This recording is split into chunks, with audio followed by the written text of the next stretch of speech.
this article on Chicago Tribune the other day, and it did come out on the 17th of October, but I don't know how many people have seen this.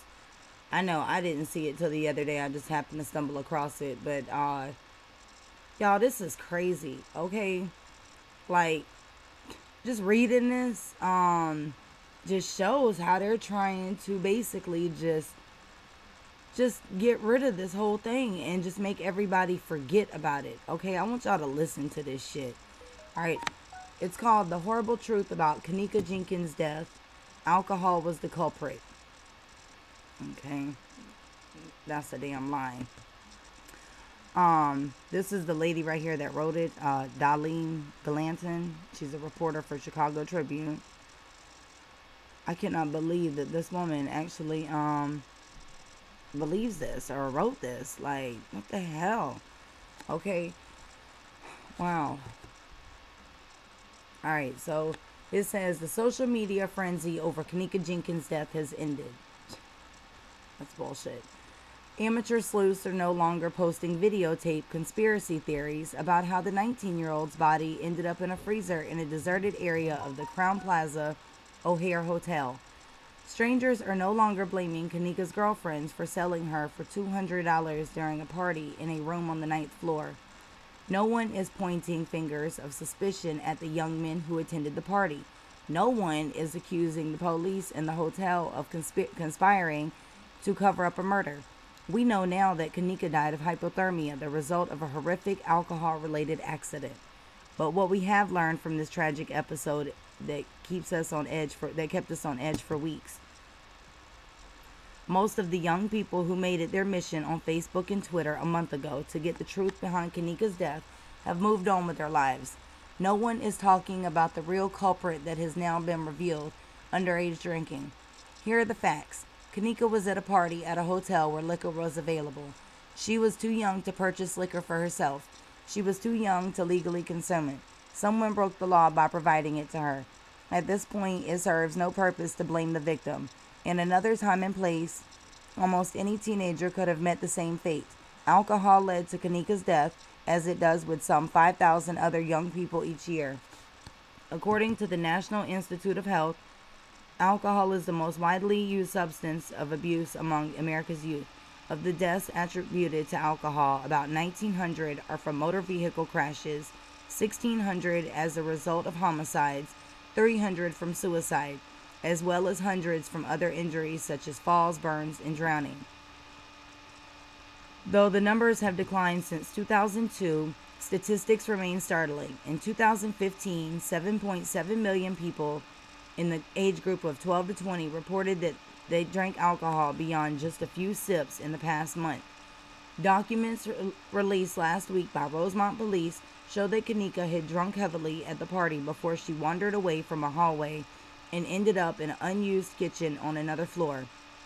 Her friends told police that they saw Kenneka drink cognac. The Cook County Medical Examiner's Office said her blood alcohol content was 0.112, above the legal limit for driving. Authorities said no illegal drugs were found in her system, though toxicology tests revealed a drug used for treating epilepsy and migraines, which contributed significantly to her death. Surveillance camera video that shows Kenneka getting off an elevator, staggering alone down a hallway, and then stumbling into a deserted kitchen is troubling to watch. It was easier to believe that someone had accosted her in the kitchen and tossed her into the freezer. We did not want to accept that a beautiful young woman with so much life yet ahead of her could have stumbled into a cooler and opened the door to a walk-in freezer herself. It seemed inconceivable that the freezer door would then slam shut on its own and that Kenneka was so impaired that she could not push the white circular handle inside to release the latch. But according to authorities, that is exactly what happened. After about 24 hours, a hotel worker found her lying face down on her side, wearing only one shoe. If there is a spark of hope in this tragedy, it is that Kenneka's friends apparently realized she was too drunk to drive home that night. They had left her in the hallway for about 15 minutes while they returned to the hotel room to retrieve her phone and keys. It seems clear that they had no intentions of allowing Kenneka behind the wheel of the car she had borrowed from her mother. Damn, I thought they just went in to get the phone. Okay. Some would argue that Kenneka was a young adult, able to make her own decisions.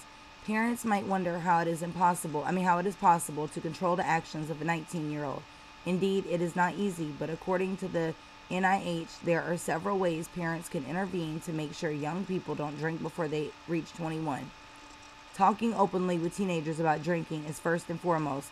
Conversations should begin much earlier and take place often. Even as they grow older, it is still imperative to know who their friends are.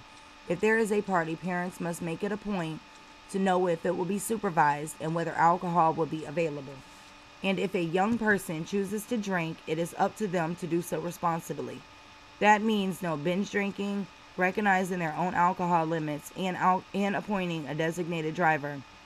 There are valuable lessons to be learned from Kenneka's death. The most important one, though, is that it did not have to happen. This should serve as a wake-up call for adults, too. Have we seen young people drinking beer in the park or intoxicated at an outdoor festival and said nothing? There were people at the hotel, employees and guests, who likely saw Kenneka in an impaired state that night.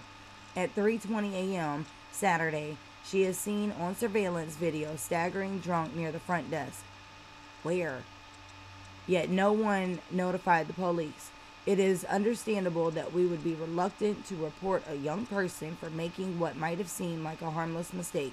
But if someone had taken it seriously, perhaps Kenneka would still be alive. Okay, so the lady agrees with all the crap they said. But how the hell is she gonna sit here and say at 3:20 she is seen on surveillance video staggering drunk near the front desk? When? Because we haven't seen that. So where the hell is that at? Y'all, this thing right here is so full of shit, y'all. And it just shows how they're trying to cover this up, y'all. This is crazy. And this one paragraph up here. These two paragraphs saying no one is pointing fingers. No one is accusing the police. No one is pointing fingers of suspicion at the young men who attended the party. And that we know now how she died? No. Okay? Strangers are no longer blaming Kenneka's girlfriends for selling her for $200 during a party. Y'all, this is a bunch of bullshit. I cannot believe that this lady right here actually believes this crap. Like, for real. Do y'all see this? Like, what the hell are they doing in Rosemont in Chicago, y'all? I'm telling you, they're covering up for a whole lot of shit. This is what they do. Okay? It's obviously what they do. I don't know about Chicago, man. Well, Rosemont, it's just a little part on the outside of it. Man, I'm telling you, y'all, this shit is dirty. And I cannot believe that they're doing this. I mean, they've been trying to cover it up, but this right here is just ridiculous. I mean, they want people to read this and say, oh, okay, well, it's over. They don't want people watching the videos. They don't want people to see things that are coming out. They don't want people to know the truth, y'all. They're trying to keep people from watching the damn videos. But I can tell y'all, Chicago Tribune, and I can speak on behalf of myself. Well, I can speak for myself, and I feel like I can probably speak behalf on my fellow YouTubers who is working on this also. Y'all, we are not going to stop. We are not going to stop. It's not going to. Until the truth comes out, we're not going to stop. Okay? So go ahead and cancel this damn article because this shit ain't true, man. Y'all, and y'all know that. We're not stopping. So, anyways, y'all, I just wanted y'all to read this. I wanted y'all to look at this crap because, man, it's unacceptable, man. It's unacceptable what happened to her. And it's unacceptable that they're trying to sweep this shit under the rug, y'all. And they're trying to make other people forget about this. They want it to be gone. And that's the thing. It just tells you, man, they wanted this to happen, and they didn't think it was going to cause such a huge ordeal.